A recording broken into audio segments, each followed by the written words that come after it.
Listen up, Bears family. What if suddenly a monster from the Ravens landed at Hollis Hall? A 26-year-old predator with 10 sacks fresh on his record. The Ravens are desperate to let him go. Do you know what this would do with Sweat and company? The NFC North would be shaking. Now, turn around. What if our defensive tank, the one who called Rodgers, comes back even angrier after missing 12 games? Doctors gave the green light. But can he handle 17 games? WAIT. Does Ryan Poles have a check ready to lock down our star CB before his price skyrockets? This isn't theory. It's the key to dominate the Love Golf era. Are you going to risk missing out on how the 2025 super team is being built? Get active. Subscribe now or be left out when Chicago roars again. The bomb is about to drop in Chicago and you will be the first to know. The Bears are showing serious interest in Oweh, that quarterback hunter from the Ravens who could transform our defensive line.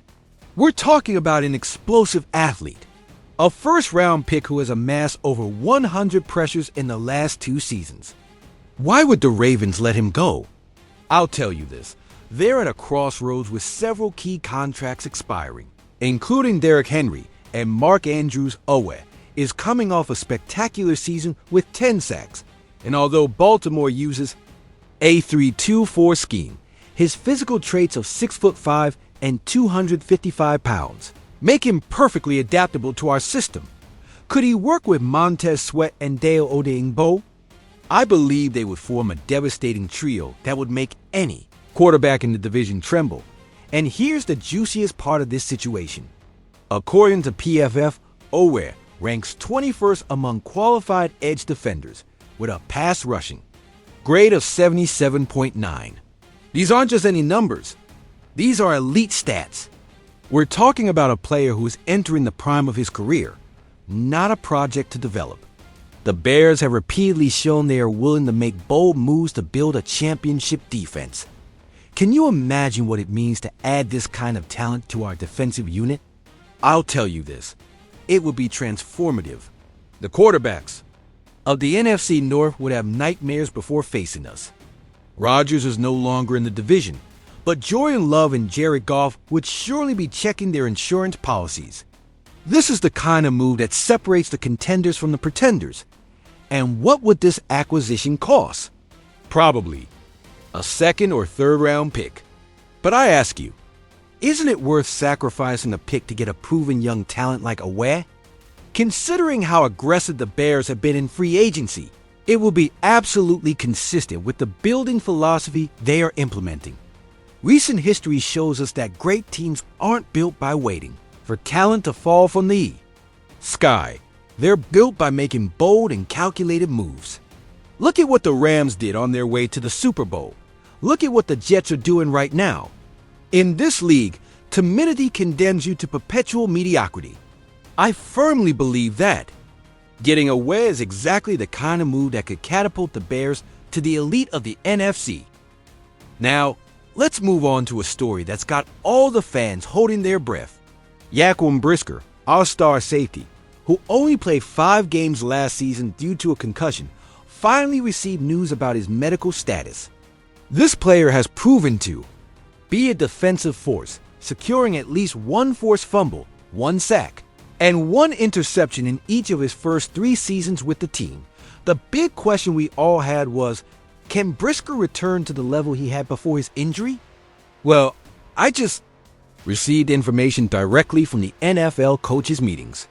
Coach Ben Johnson has confirmed that Brisker has been medically cleared to participate in the all-season program starting next week.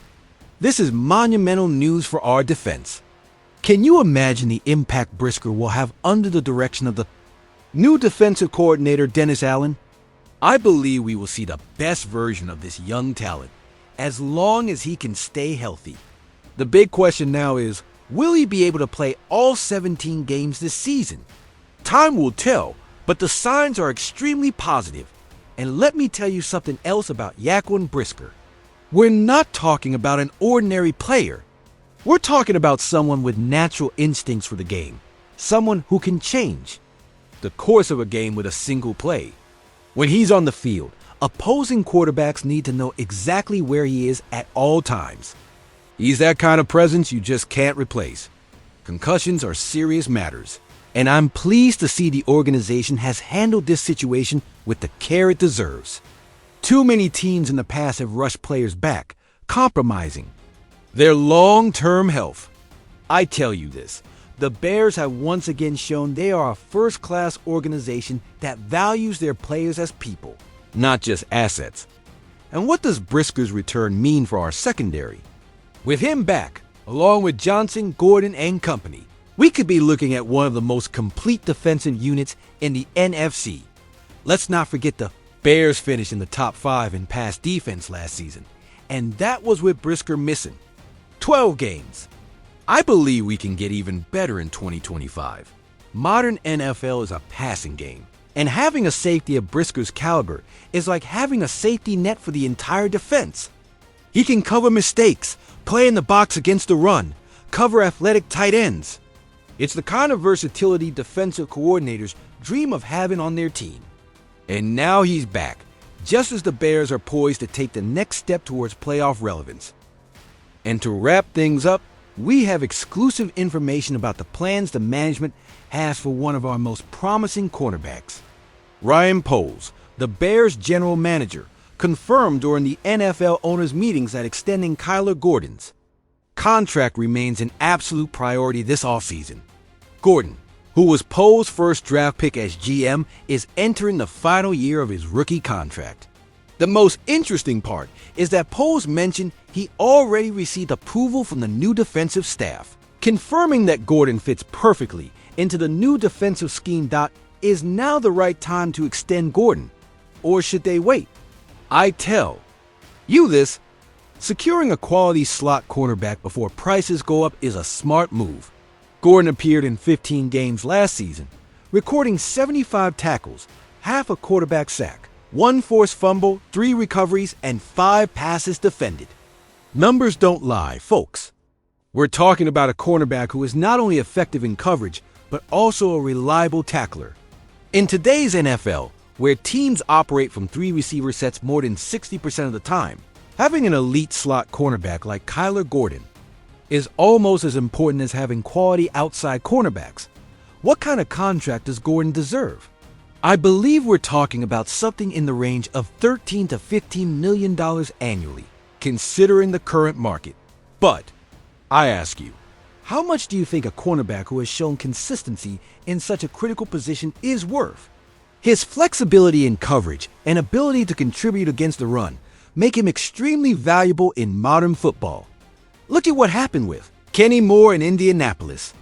He went from being an undervalued slot corner to one of the highest paid players at his position. Why? Because good defensive coordinators understand the value of a reliable slot cornerback. And Kyler Gordon is exactly that, reliable, consistent, and with a high development ceiling. Poles has proven to be a very meticulous executive when it comes to contract extensions. He doesn't just hand out money. If he's prioritizing Gordon, it's because he truly believes in his long-term value to the organization. And frankly, I agree with him. Continuity in the secondary is crucial for defensive success.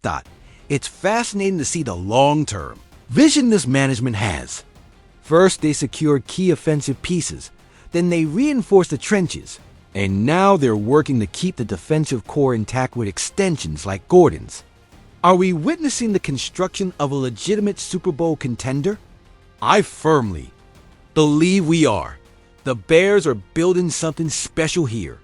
It's been tough years, I know. Decades of mediocrity with occasional flashes of excellence. But for the first time in a long time, I see a coherent plan. I see a clear direction. I see an organization that understands that to win in the modern NFL, you need a dominant defense complemented by an explosive offense. With these 3 pieces in place, Odafe as an elite pass rusher, Jaquan Brisker back in the secondary, and Kyler Gordon with a long-term contract, the Bears will be perfectly positioned to dominate the NFC North in the coming years. And who knows, maybe even put an end to that Super Bowl drought that's gone on too long for such a historic franchise. Do you think this Ravens pass rusher would be the missing piece for us to have one of the best defensive lines in the NFL? I need you to tell me in the comments. What impact will our star safety's return have on the Bears' defense? Your opinions are crucial for this debate. Is it worth investing in extending our slot cornerback, or should we use those resources on other positions? Share your strategies below. Bears Nation. This channel is our common home where we analyze, debate, and celebrate our team with passion and knowledge. If you want to be part of this family of true fans, hit that subscribe button right now. Your support allows us to keep bringing you the most exclusive news about the Chicago Bears. See you in the next video, and bear down.